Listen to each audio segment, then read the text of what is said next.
complacido de estar con ustedes en esta emisión de Perfil. Hoy vamos a tener una dedicatoria especial a lo que es la relación Venezuela y el petróleo. En 1883, en el mes de agosto, comenzó la producción petrolera en Venezuela y a inicios del siglo XX se da la explosión o el reventón del Sumaque 1, lo cual da cuenta de un proceso interesante para el país. Para conocer detalles de lo concerniente a esas primeras etapas de la producción petrolera en Venezuela, hoy Perfil se lo dedicamos a esa actividad vital, importante para el país. Adelante.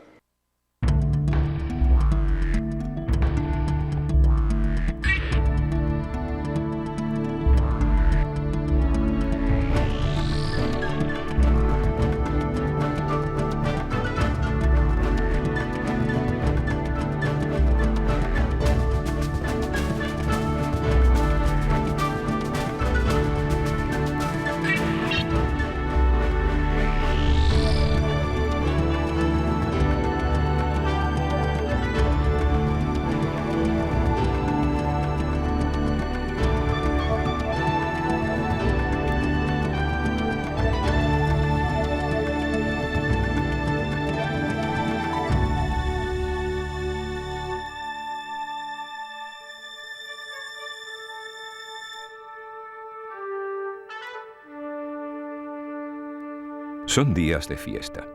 Se cumplen 100 años de la independencia de Venezuela. Una Caracas engalanada con banderas, grímpolas y gallardetes celebra por todo lo alto. Los caraqueños apenas tienen tiempo para no perderse ninguno de los araos de la fiesta centenaria.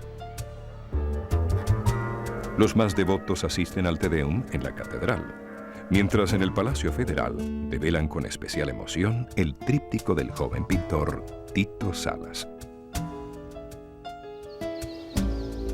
Para estos días también se realiza en Caracas el primer Congreso Venezolano de Medicina.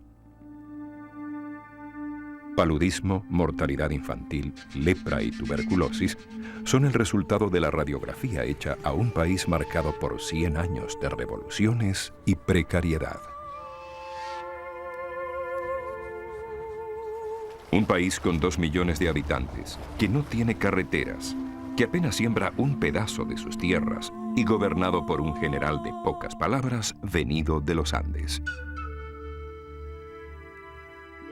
Apenas se apaga la euforia centenaria cuando comienza a llegar al país un grupo de geólogos norteamericanos, contratados por la compañía General Asphalt, con una exigente misión: encontrar petróleo. Ya la compañía explota asfalto crudo en el oriente del país. Liderados por el geólogo petrolero Ralph Arnold, estos jóvenes profesionales emprenderán desde 1912 hasta 1916 una sistemática búsqueda por el territorio venezolano, descubriendo a su paso algo más que petróleo.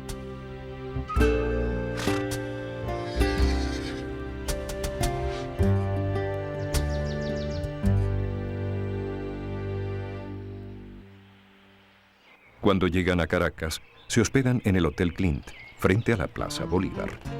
Allí les recomiendan no dar propinas, porque esta es una costumbre desconocida en el país y genera molestia. Las calles no tienen nombre, pero sí las esquinas. El truco, comenta uno de los geólogos, es saber dónde están esas esquinas. Animados por la aventura de su misión y sin hablar una palabra de español, las cuadrillas de geólogos emprenden viajes hacia las regiones más inhóspitas del país. Unos parten en tren, otros se embarcan desde La Guaira, pero todos terminan a pie o a lomo de mula, recorriendo una Venezuela de escasos caminos, despoblada, aunque invadida de insectos. Así lo cuenta Arnold en su diario. Hay ocasiones en que es necesario desvestirse 2 y 3 veces al día para quitarse las garrapatas de la piel con el machete. En sus recorridos, los geólogos preguntan por la existencia de manaderos de asfalto, gas o petróleo, que desde tiempo remoto los aborígenes bautizaron Menes. Los afloramientos naturales de hidrocarburos en la superficie son el primer indicio de la existencia de yacimientos. Los informes realizados por los geólogos detallan rocas del terciario, fallas, anticlinales, lutitas endurecidas, términos que van dando pistas sobre la existencia de petróleo en suelo venezolano.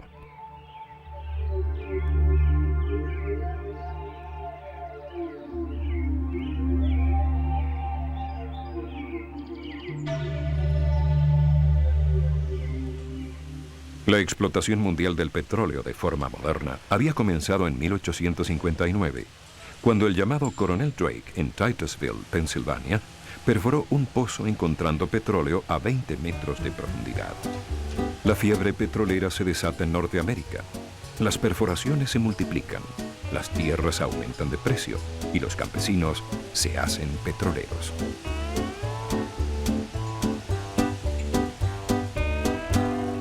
El sorprendente crecimiento de la industria petrolera norteamericana genera nuevos emporios económicos. Destaca la Standard Oil, capitaneada por John Davidson Rockefeller. Paralelamente, empresas inglesas y holandesas encuentran petróleo en el lejano Oriente y Rusia y mantienen una búsqueda permanente del mineral en todos los continentes.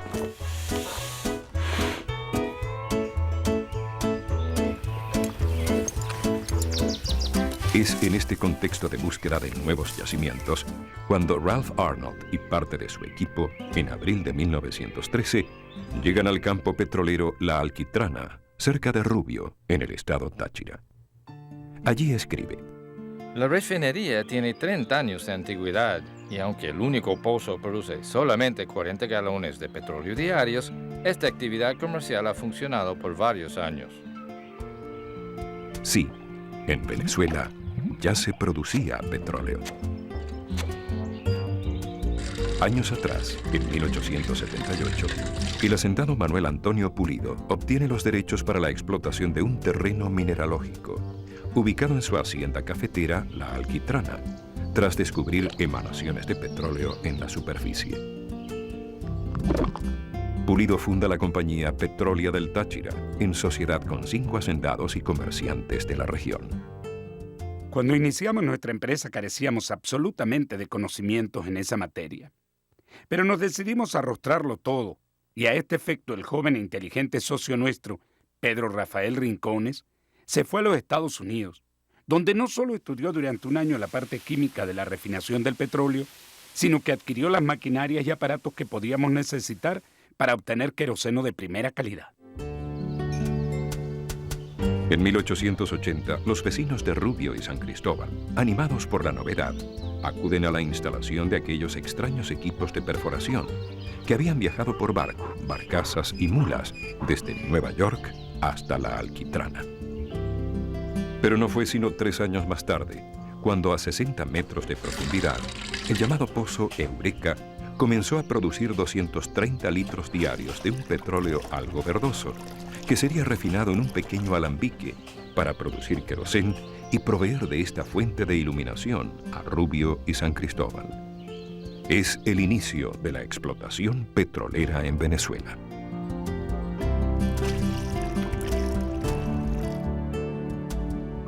Han pasado 30 años y para 1913 ya el querosén no es el principal derivado del petróleo.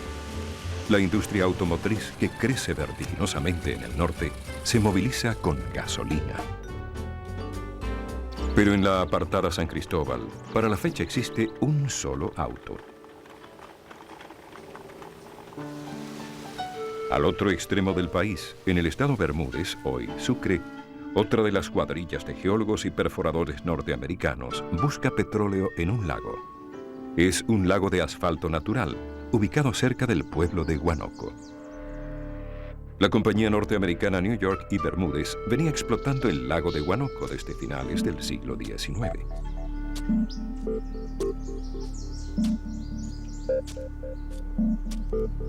Trozos de asfalto son sacados a mano del lago y transportados en pequeños vagones hasta llegar al muelle de la aldea. Allí son cargados en barcos que llevan el mineral a la costa este de Norteamérica para asfaltar ciudades y carreteras.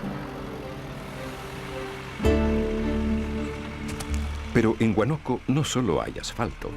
En agosto de 1913 se confirma la existencia de petróleo pesado, con la perforación exitosa del pozo Bababuy número 1.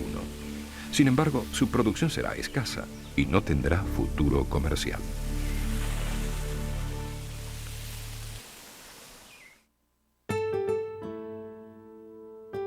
Los geólogos señalan a su paso los puntos donde perforar los pozos exploratorios.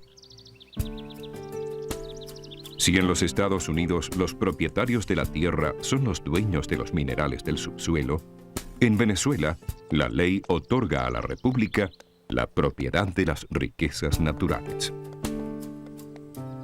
Por ello, la exploración y extracción de minerales en el país debe realizarse a través del sistema de concesiones, mecanismo utilizado por el gobierno para entregar a los interesados determinados lotes de terreno para su exploración y explotación, a cambio de un porcentaje de las ganancias obtenidas, comúnmente denominadas regalías.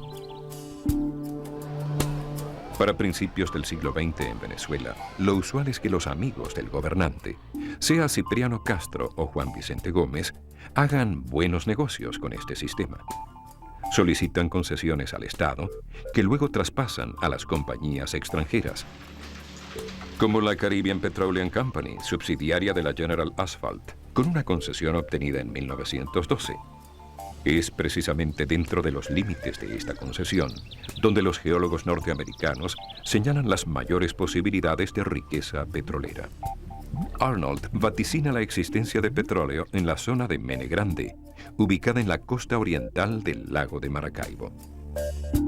Este informe llegará a manos de Sir Henry Detterdink, presidente de la Royal Dutch Shell, quien contará en sus memorias: Creo haber hecho quizás la operación más especulativa de mi vida cuando decidí comprarle a la General Asphalt una concesión, la cual nos garantizaba una área enorme que cubría casi todo el país.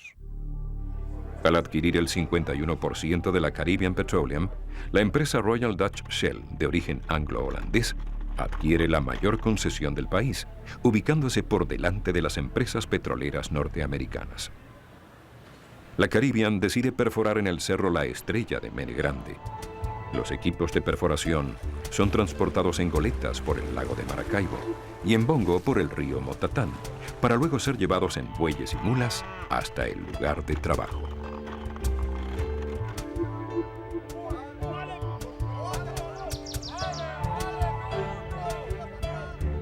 De madera se levantan las cabrias y con madera se alimentan las calderas que producen la energía requerida para excavar. Se utiliza el tradicional método de perforación para la época, la percusión.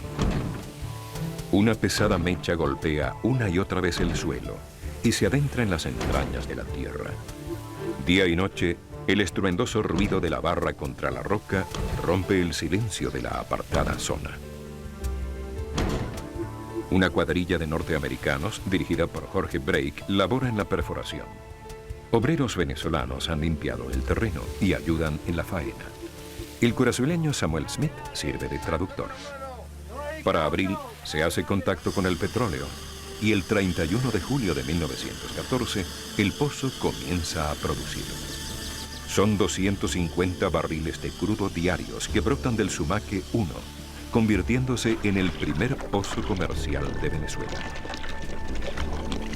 Lo único que no se me olvida es cuando el pozo comenzó a producir. El jefe de perforación nos llamó y nos regaló 3 pantalones, 3 camisas de color caqui y un par de zapatos. Contará el obrero venezolano Joaquín Cardoso años más tarde. Mientras la noticia llega por los canales diplomáticos a las ciudades financieras del mundo, en Venezuela muy pocos se enteran del acontecimiento.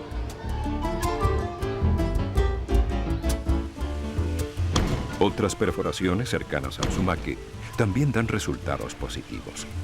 Los pozos Zumba, Sumaya, Sumacaya generan suficiente volumen de crudo para considerar su exportación. La Caribbean decide instalar a 20 kilómetros del campo Mene Grande En el caserío de pescadores de San Lorenzo, un muelle para recibir embarcaciones que transporten el crudo.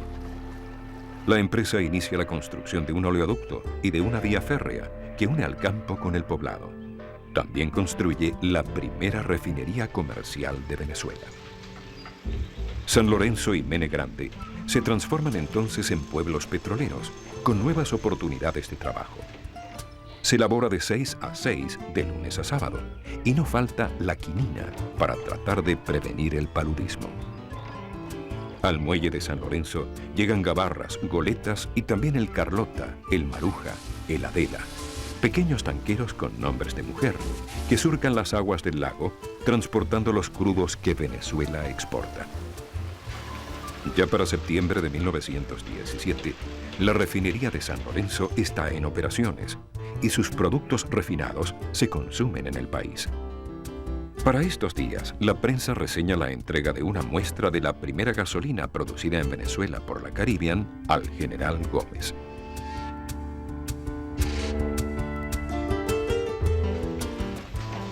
Muy lejos de Caracas y Maracay, los centros de poder, la actividad petrolera comienza a abrirse camino en Venezuela.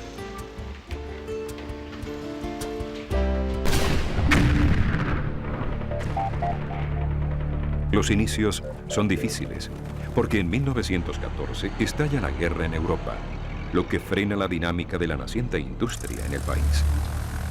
Pero en el campo de batalla, los derivados del petróleo prueban su importancia, tanto en la guerra aérea como en la movilización de las tropas.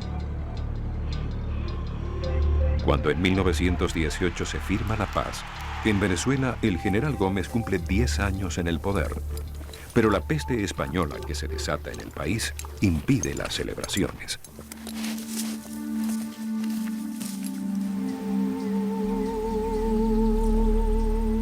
Para finales de la década, Venezuela continúa siendo un país con escasos recursos, pero ya no sufre de guerras civiles, como acostumbraba. Su economía es esencialmente agrícola. Cuenta con pocas industrias y las rentas provienen de los impuestos que generan las aduanas. El café representa el 50% del valor de las exportaciones. Le siguen el cacao y el ganado vacuno. Aún carece de carreteras. Se viaja de puerto en puerto por toda la costa y por los ríos del país.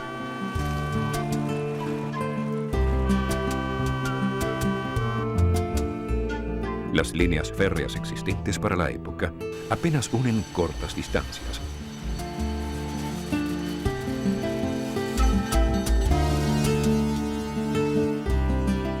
Ya para 1918 había aparecido en las estadísticas nacionales un nuevo rubro de exportación, el petróleo.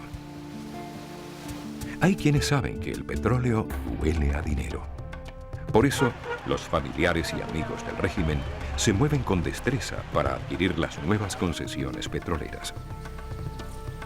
Aunque no todos piensan de igual forma.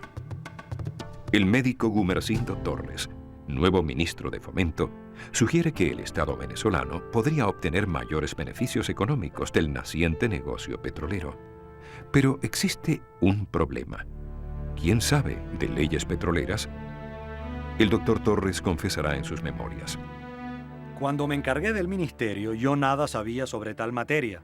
El ministro de Hacienda, el doctor Cárdenas, manifestó en el gabinete que tampoco sabía sobre eso y que ningún otro ministro sabía. Entonces yo me dediqué con devoción de universitario a estudiar la cuestión petrolera y las leyes americanas, rusas, mexicanas que regían entonces su explotación. Como resultado de estos estudios, el gobierno promulga en 1920 la primera ley petrolera de Venezuela, que comienza a ordenar la explotación del petróleo en el país. Por su parte, las compañías petroleras reaccionan, se agrupan y logran modificar la ley, obteniendo mejores condiciones en una nueva reglamentación. Es a partir de estos años cuando la presencia de las grandes empresas petroleras del mundo se afianza en Venezuela, desatándose una fuerte competencia en la búsqueda de nuevos campos petroleros. Hasta el momento, son los europeos, con la Royal Dutch Shell y sus filiales, quienes han tomado la delantera en el país. A partir de 1921, la Standard Oil de New Jersey, la compañía petrolera más importante de Norteamérica, adquiere numerosas concesiones a través de la Lago y la Standard Oil Venezuela, en el oriente y el occidente venezolano. Ahora son muchos los nombres foráneos que se escuchan en la geografía nacional. Caribbean Petroleum, Colon Development, Venezuela. Si bien las empresas llevan acento anglosajón, los nombres de los campos se reservan a la tradición venezolana. Mene Grande, Río de Oro, El Totumo, Mene Mauroa. ¡Hay que encontrar petróleo! Dicen los jefes, pero los domingos hay caimaneras. Criollos e importados juegan a la pelota.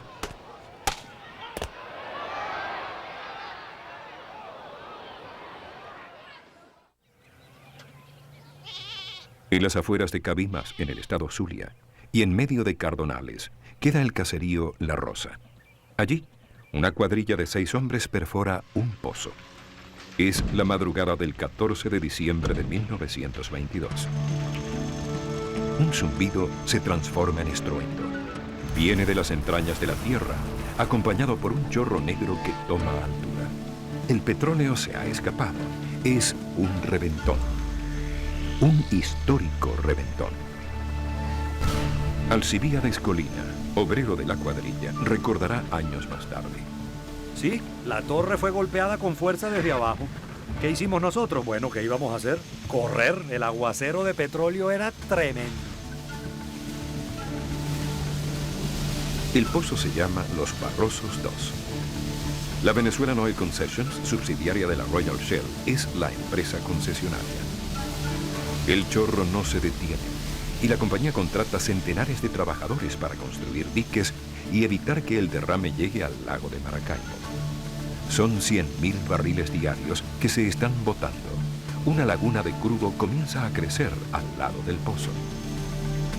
A pesar de lo extraordinario del suceso, no es sino 6 días después cuando el diario Panorama de Maracaibo reseña el reventón de Los Barrosos 2. De plácemes el Zulia, que ve así explotar a su riqueza y abiertos para su porvenir de pueblo laborioso y altivo los más amplios horizontes. Han pasado 9 días y el chorro no se detiene. Hay temor en los habitantes. Un grupo de devotos de San Benito baila en las cercanías del pozo, al son de tambores y chimbangles, rogándole al santo que detenga el reventón. Los Barrosos 2 se cierran. Los técnicos aseguran que el pozo se desmoronó solo, bloqueando la salida del petróleo. Pero por si acaso, la Venezuelan Oil Concessions dispone una gran fiesta en honor al santo. Con este hallazgo, Venezuela enlaza definitivamente su destino con el poderoso mundo del petróleo. La Maracaibo de 40.000 habitantes, con sed, polvorienta, palmeras alrededor del lago, ve desembarcar apresuradamente técnicos, perforadores, comerciantes y aventureros que llegan como abejas al nuevo panal petrolero. Es el sitio de encuentro y punto de partida para dirigirse a los diversos campos que se descubren continuamente alrededor del lago de Maracaibo. Y como el petróleo es un asunto de hombres, pronto prosperan los bares, las casas de juego, de tolerancia. Los llamativos perforadores petroleros vestidos de caqui, conocidos como tool pushers, hacen de Maracaibo un puerto de renombre internacional. Mientras alrededor del lago se perfora con avidez, hay quienes aseguran que debajo del agua existe petróleo. Cuenta que Charles Eckes, geólogo norteamericano contratado por la British Equatorial, hace instalar una cabria en el lago a 2 metros de la orilla. No faltarán quienes se burlen de esta extraña iniciativa. Pero para abril de 1924, la intuición se hace realidad. Hay petróleo debajo del lago. De inmediato, se perforan otros pozos a 15, 50, 100 metros de la orilla. Esta perforación lacustre convertirá en pocos años la imagen del lago en un paisaje vertical. Mientras que en el fondo, con una profundidad máxima de 40 metros, crece un enjambre de ductos y tuberías que transporta el crudo. La mayor parte de este crudo será transportado hasta Aruba y Curazao, donde las empresas petroleras construyen modernas refinerías. El éxito de la explotación petrolera en la región del Zulia aumenta la necesidad de crear viviendas para trabajadores y empleados. Al inicio se construyen campamentos temporales de mediana comodidad para los técnicos y perforadores extranjeros, mientras que los obreros venezolanos cuelgan sus chinchorros en grandes galpones con techo de zinc, donde conviven y se familiarizan con hábitos de comidas y costumbres de las diversas regiones de donde provienen.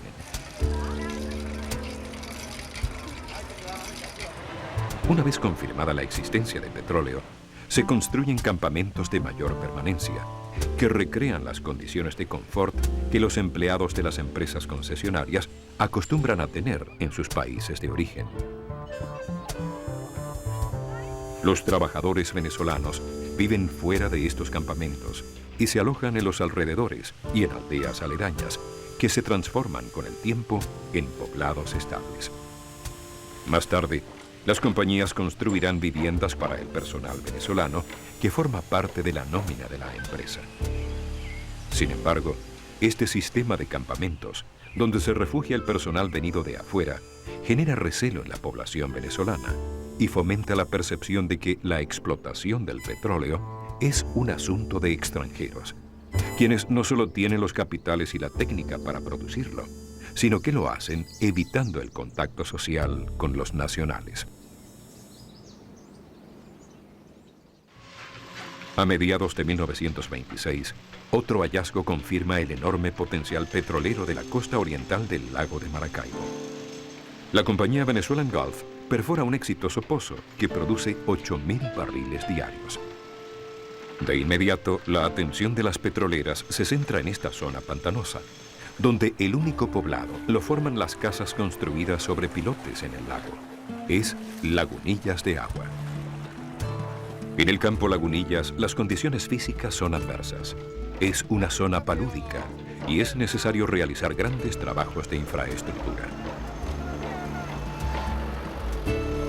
La mayor obra será la construcción de un largo dique que frene las aguas del lago y permita el trabajo de producción. Pero tan intensa será la extracción petrolera aquí que el terreno se hundirá progresivamente. Esta subsidencia obliga a rehacer el dique una y otra vez, lo que exigirá años de trabajo, mantenimiento y esfuerzo de muchos hombres.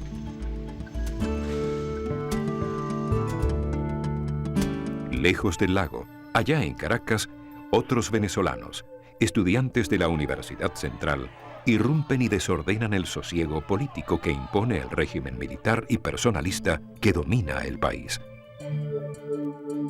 Han pasado algunos meses y los estudiantes, ahora encarcelados, son tema obligado del que se habla mucho, pero con precaución.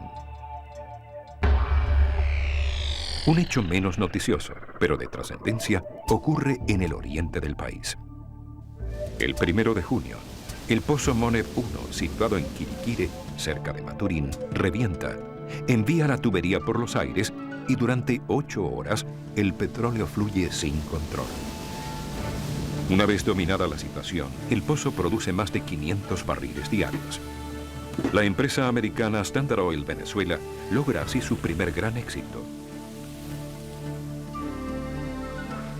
De inmediato, se perforan otros pozos en el campo Quiriquire y se construye un oleoducto que atraviesa selvas y pantanos hasta Caripito.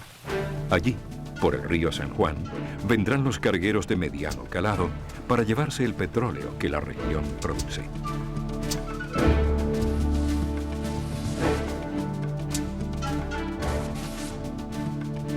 Finaliza el año 28 y Venezuela, sorprendentemente, ha pasado a ser el segundo país productor de petróleo del mundo, detrás de los Estados Unidos.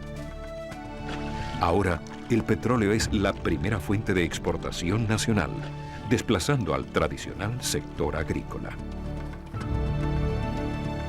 También es fuente de ingreso para el general Gómez, ya que en 1923 había ordenado a íntimos amigos la creación de la Compañía Venezolana de Petróleo, CVP, empresa que vende concesiones directamente. El negocio es rentable. Para estos años, la fuerza laboral que emplea la industria petrolera es cercana a los 20.000 trabajadores. En la Lago Petroleum laboran 1.670 venezolanos, 277 antillanos, 227 norteamericanos y 36 chinos, entre otros. La mayor parte de los venezolanos sigue ajena a esta nueva actividad que está transformando al país.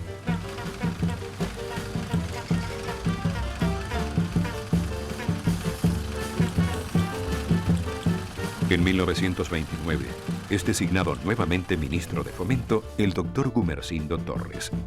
Su labor no pasará desapercibida. Crea el Servicio Técnico de Hidrocarburos para supervisar de cerca en los propios campos las operaciones de las compañías petroleras.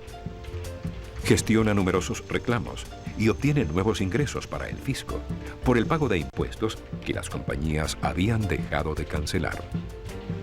Aunque Venezuela lleva años produciendo petróleo, solo ahora, y por iniciativa del ministro, se envía a 6 ingenieros venezolanos a especializarse en el área petrolera y de refinación en las universidades norteamericanas. Estas y otras iniciativas generan recelo y malestar en las compañías, que logran la salida del ministro Torres. No obstante, los avances del Estado venezolano en la comprensión y manejo del ámbito petrolero alcanzan nuevos logros.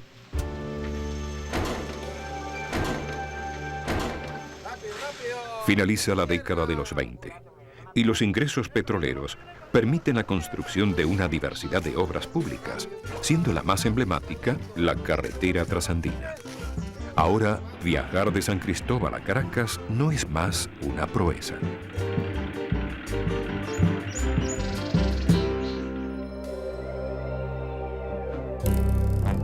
Aunque la crisis económica del año 29 afecta a la producción petrolera mundial, nuevos campos venezolanos son descubiertos y se terminan obras de infraestructura petrolera. La Standard Oil Venezuela inaugura la refinería de Caripito. Al otro extremo del país, al sur del lago de Maracaibo y atravesando montañas, la Colón instala un oleoducto de 145 kilómetros, el más largo para el momento, que une los campos de Tarra con el lago de Maracaibo. Su construcción ha sido difícil y peligrosa. Es una zona en la que desde 1915, cuando se realizan las primeras perforaciones, se entablan repentinos combates con los indios motilones. A la lluvia de flechas que cae sobre los campamentos, las embarcaciones y las vías férreas que se instalan en la zona, se responde con balas. No faltan heridos y muertos en esta épica petrolera, que enfrenta culturas tan diferentes. Para 1934, finaliza la concesión de Petrolia del Táchira. Fueron más de 50 años de producción petrolera artesanal, de una iniciativa totalmente venezolana.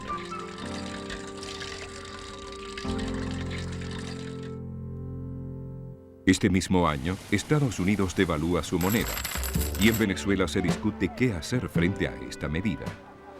Finalmente, el bolívar se revalora frente al dólar. Los precios de nuestros productos se encarecen, lo que dificulta su exportación. La crisis agrícola se acentúa, mientras que el petróleo impone su ritmo a la economía. El país cuenta ahora con más de 1.000 pozos productores de petróleo, ubicados principalmente en la región zuliana. La mayor parte de la fuerza de trabajo es criolla, y las cuadrillas de perforadores comienzan a estar formadas también por nacionales.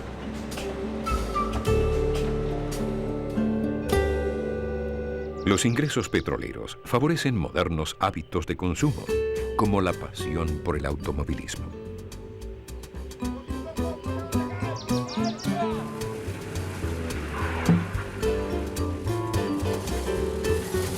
Para los que pasean, van al trabajo o viajan por el país, se instalan estaciones de servicio. Ya conseguir combustible no es más una preocupación, pero toda pasión trae su riesgo. Otro accidente de automóvil que pudo culminar en tragedia. El carro número 294, matrícula del Distrito Federal, se embarrancó el miércoles pasado entre La Guaira y Macuto, cayendo de la carretera sobre una siembra situada a la derecha, a más o menos 2 metros de profundidad. El carro sufrió serios desperfectos. Al hospital de la Cruz Roja de La Guaira fueron conducidos los heridos. El chofer, que presentaba una herida en la frente y otra en la mano izquierda.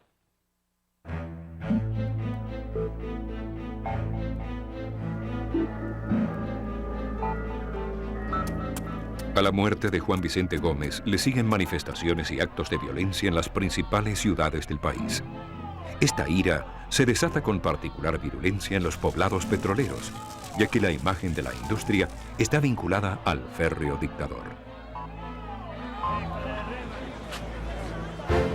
Venezuela comienza a vivir acelerados cambios. El tema petrolero no será más un coto exclusivo de los círculos y amistades del poder. Ahora es un asunto público y genera intensos debates. La prensa recoge las discusiones y propuestas en torno a las políticas petroleras que el Estado debe implementar, como lo evidencia en su columna Economía y Finanzas el joven político Rómulo Betancourt. Por su parte, el escritor Arturo Uslar Pietri titula Sembrar el petróleo a un editorial en el diario Ahora. Esta frase, que logra sintetizar toda una política económica, se inspira en la creencia compartida de que la actividad petrolera tiene sus días contados. Por lo tanto, es necesario invertir los recursos petroleros en educación, en cultura, pero sobre todo en desarrollar la agricultura y la industria, que serán los sectores económicos llamados a sustentar la Venezuela próspera y moderna.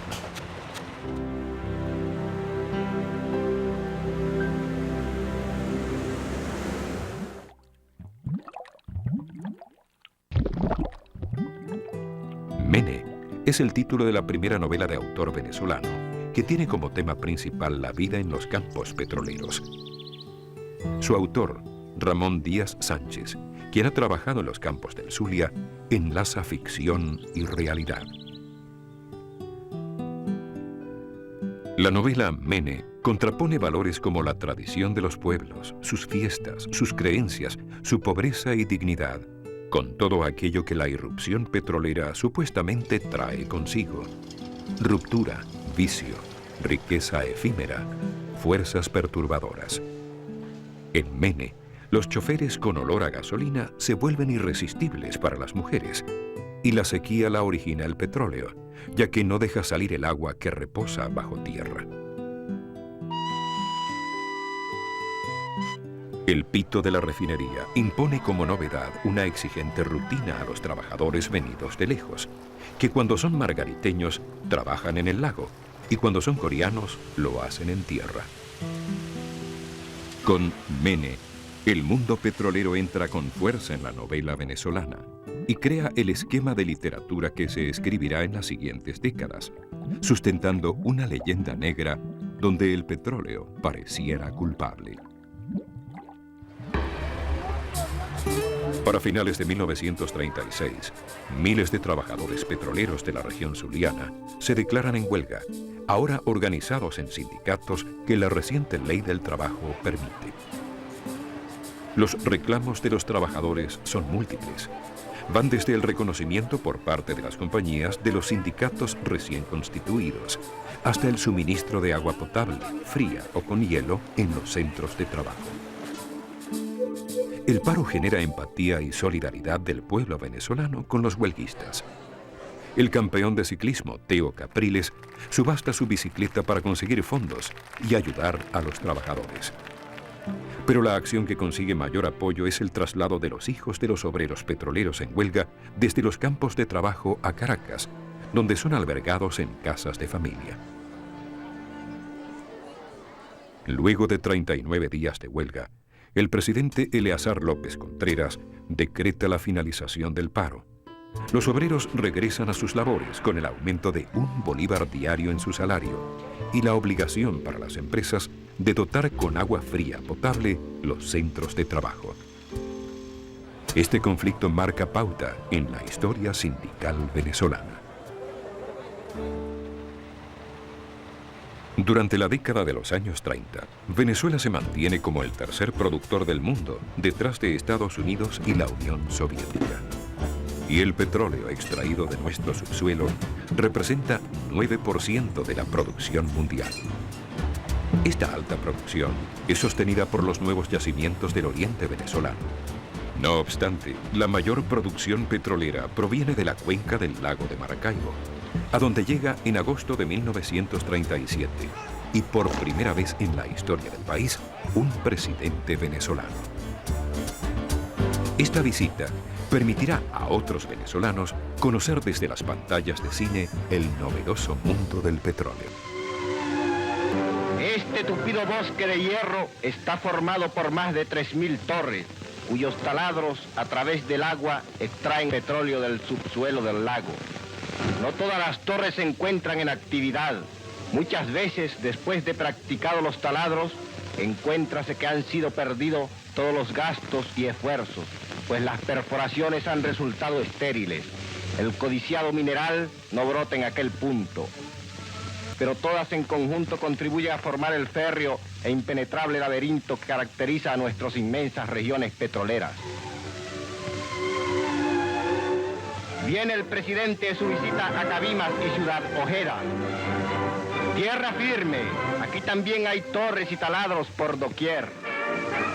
Parece increíble, un taladro funcionando en plena calle. Condiciones sanitarias de estas viviendas son horribles. El gobierno actualmente se ocupa de remediar estos males. Una gruesa capa de petróleo cubre las aguas del lago de Maracaibo.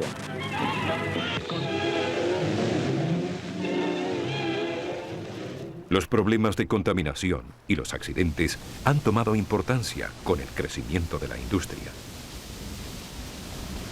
Por eso no es de extrañar que en 1937 se promulgue una nueva ley de vigilancia, con el fin de evitar y penalizar la contaminación de las aguas por el petróleo.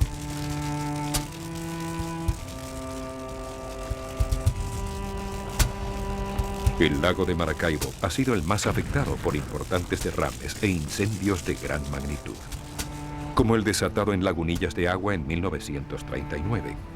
Este incendio, advertido por muchos, destruirá por completo este poblado palafítico, donde vivían hacinados hombres y mujeres relacionados con la industria petrolera.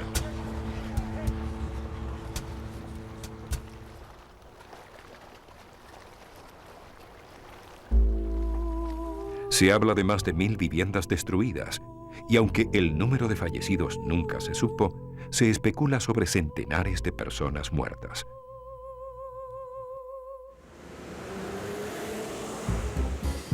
Finaliza la década de los años 30 y Venezuela produce más de 500.000 barriles de petróleo diarios. Las compañías, precisadas por las nuevas normativas legales, intensifican sus inversiones en infraestructura y en servicios sociales para los trabajadores. El número de carreteras construidas por las petroleras aumenta, y lo que en principio fueron vías de penetración para acceder a los campos, terminan por convertirse en parte importante de la red vial nacional. Ya son miles de trabajadores los que habitan en los campos petroleros, donde se fundan escuelas para sus hijos. Estos centros poblados cuentan con dispensarios y algunos con hospitales. Se intensifica la capacitación técnica del personal obrero venezolano, supliendo la demanda de trabajadores especializados que la industria petrolera en expansión requiere. La lejanía de los campos petroleros exige la instalación de centros de abastecimiento, conocidos como comisariatos, donde trabajadores y empleados pueden proveerse de alimentos a menor costo.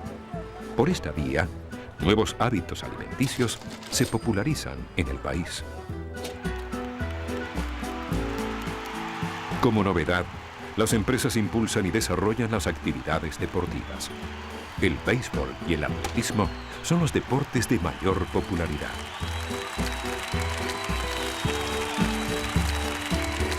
Pronto, las empresas organizan olimpiadas anuales con numerosa participación.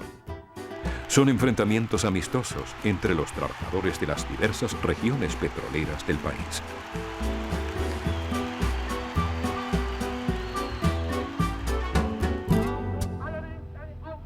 Mientras tanto, al otro lado del Atlántico, se da inicio a un enfrentamiento de proporciones insospechadas, la Segunda Guerra Mundial, en la que el petróleo será un factor determinante en el curso y desenlace de los acontecimientos. La exportación del crudo venezolano hacia Europa se ve afectada. Los campos nacionales disminuyen la producción, lo que trae como consecuencia la baja de los ingresos económicos para el país.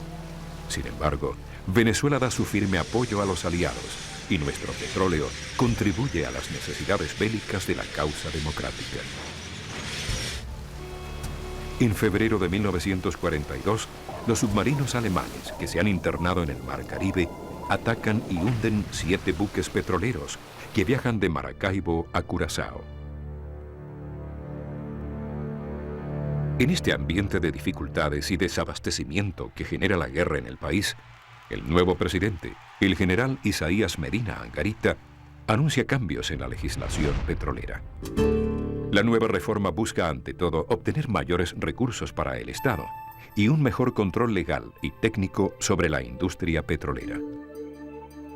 El anuncio genera en una primera etapa malestar en las empresas petroleras, que ven un peligro para sus intereses en Venezuela. Son discusiones álgidas. Ejemplo de ello es la salida intempestiva del país de Henry Lenham, presidente de la Standard Oil Venezuela y jefe del comité de negociación por parte de las petroleras. En enero de 1943 se realiza en la capital una masiva y emotiva concentración en apoyo a la política petrolera que el gobierno impulsa.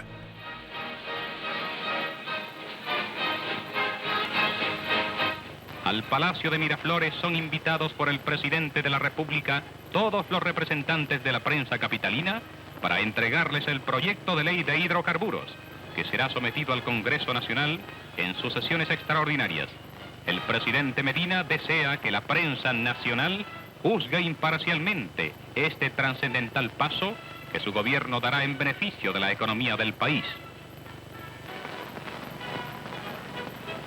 Convocado por el Ejecutivo Nacional, se ha reunido en Caracas, en sesiones extraordinarias, el Congreso Nacional, para recibir del Ministerio de Fomento el proyecto de ley de hidrocarburos que refleja la política de revisión petrolera iniciada por el presidente de la República, general Isaías Medina Angarita, quien llega al Palacio Legislativo para presentar ante el Congreso su mensaje especial.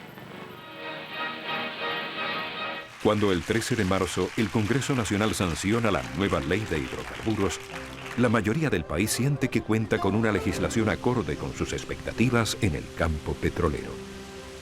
La ley otorga nuevas concesiones por 40 años y ahora todas tienen las mismas condiciones. El no incluir la distribución de las ganancias de 50 y 50 entre el Estado y las empresas, el llamado 50-50, genera que un sector de la oposición, liderado por el diputado de Acción Democrática, Juan Pablo Pérez Alfonso, salve su voto. Pero la reforma petrolera se complementa con la recién creada Ley de Impuestos sobre la Renta, que permite obtener de ahora en adelante ingresos sobre las ganancias de las empresas. Igualmente, las compañías están comprometidas a aumentar su capacidad de refinación en el país. A este respecto significo que la política del gobierno es firme para procurar la refinación en nuestro propio territorio. Toda nueva concesión acarreará la obligación de refinar en Venezuela parte del mineral extraído de ella. No queremos situarnos en una posición intransigente al respecto, sino defender nuestros propios intereses al buscar nuevas fuentes de trabajo para los hombres que viven al amparo de nuestras leyes. La ley de hidrocarburos crea las condiciones para el aumento de la producción petrolera, la construcción de modernas refinerías y la creación de nuevos campos y puestos de trabajo.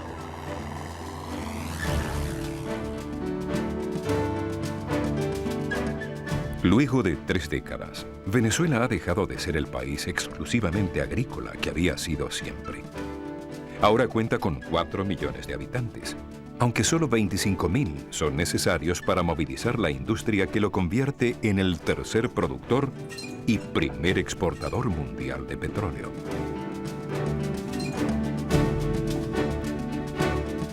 El campesino que abandonó su aldea y llegó al campamento para limpiar el terreno donde instalar la cabria, ha dejado el sombrero de paja y ahora lleva casco, porque ya no es peón, sino obrero especializado. Probablemente habita en una confortable casa, en el campamento de la compañía. Tiene un compadre en la bodega, pero su lugar de compra es el comisariato.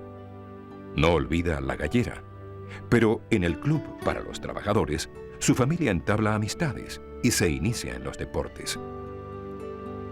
Ya no está solo ni desorientado. Ahora forma parte de un sindicato que crece en prestigio y defiende sus intereses. Aunque la gerencia sigue en manos de los musíes, cada vez más profesionales y técnicos venezolanos asumen responsabilidades de mayor nivel. Si bien el capital y la tecnología siguen viniendo de afuera, ahora la dirigencia del país ha tomado conciencia del valor de esta materia prima y busca obtener mayores ingresos por ella. Sin embargo, es solo a través de esta renta que la mayoría de los venezolanos se relaciona con el petróleo, porque esta industria sigue apartada física y espiritualmente de la nación. Pero, ¿podría ser de otro modo? La mayoría de los venezolanos no tiene vinculación económica directa con el petróleo. Esta industria es una actividad minera que apenas emplea un pequeño porcentaje de los trabajadores venezolanos. Opera en zonas apartadas, transporta por tuberías lo que extrae del subsuelo y finaliza exportando casi toda su producción.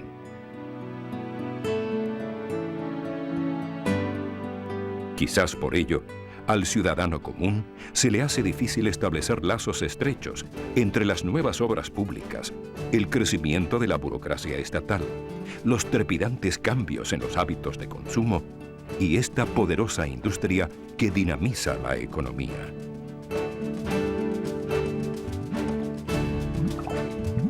Petróleo y sociedad parecen moverse en paralelo.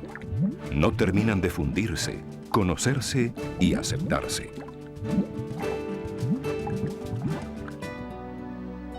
Pero, sin duda, la renta petrolera es la que permite impulsar la modernización del país y responder parcialmente a las demandas sociales de una creciente población urbana. La labor de construcciones de grupos escolares emprendida y realizada por el Gobierno Nacional se puede tildar de grandiosa. Uno de ellos, el Liceo Andrés Bello, ubicado frente al Parque de Carabobo y sobre la futura Gran Avenida Bolívar, vemos en febril construcción. Trujillo ve cómo se levanta un moderno grupo escolar con capacidad para 600 alumnos. En cada centro materno-infantil, vean cómo se educa a las madres en la correcta preparación de la leche que ha de servir al sustento del niño. Si la ley de hidrocarburos refuerza el carácter rentista de la industria petrolera, quienes dirigen el país creen y apuestan al desarrollo de nuevas industrias nacionales, para que produzcamos aquí lo que se trae de afuera, y abogan para que la actividad agropecuaria retome su liderazgo en la economía nacional. Es que existe para estos años 40 una fuerte idea generalizada. Las reservas de petróleo venezolano tienen sus años contados. Por eso hay que apurarse, hay que sembrarlo. Toda política económica bien encaminada. Necesitamos arraigar la riqueza transitoria que el auge de la explotación petrolera nos depara. Dejar de ser un país que vive principalmente del cambio de divisas petroleras por artículos importados e incrementar por todos los medios una producción nacional vigorosa, diversificada y cimentada sobre bases económicamente sanas. Con la Ley de Hidrocarburos de 1943, se cierra un capítulo de la historia de la producción petrolera en el país. La industria ha crecido y se ha consolidado. El Estado ha definido su rol, no como productor, sino principalmente como sujeto rentista de esta vigorosa industria. Los venezolanos van a enfrentar con entusiasmo nuevos retos económicos, políticos, sociales. Y el petróleo estará en el centro de estos cambios. Sí, ha llegado para quedarse. No hay vuelta atrás. La protagónica y turbulenta historia del petróleo en Venezuela apenas ahora está comenzando.